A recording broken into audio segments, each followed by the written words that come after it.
मतदारसंघातील जिंतूर सेलू तालुक्यात रविवार दिनांक 1 सप्टेंबर पासून ढगफुटी सदृश्य पाऊस सुरू असून अतिवृष्टीमुळे हजारो हेक्टरवरील शेतजमिनीतील पिके वाहून गेली आहेत। या सर्व नुकसानग्रस्त शेतकऱ्यांना तात्काळ नुकसान भरपाई मिळावी यासाठी आमदार मेघना बोर्डीकर यांनी त्यांच्या कार्यकर्ते पदाधिकाऱ्यांसह सोमवारी रात्री नुकसानग्रस्त भागाची पाहणी सुरू केली आहे।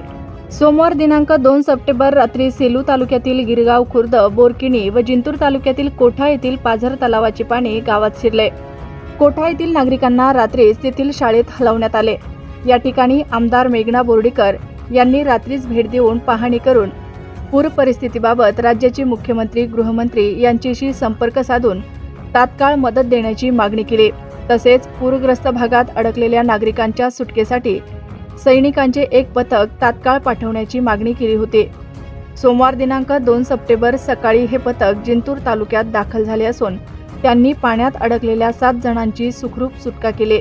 सोमवार दिनांक 2 सप्टेंबर आमदार मेघना बोर्डीकर यांनी पालिका कर्मचाऱ्यांना सोबत घेत शहरातील विविध भागांना भेटी देत पडझड झालेल्या घरांची पाहणी करून त्यांना मदतीचे आश्वासन दिले।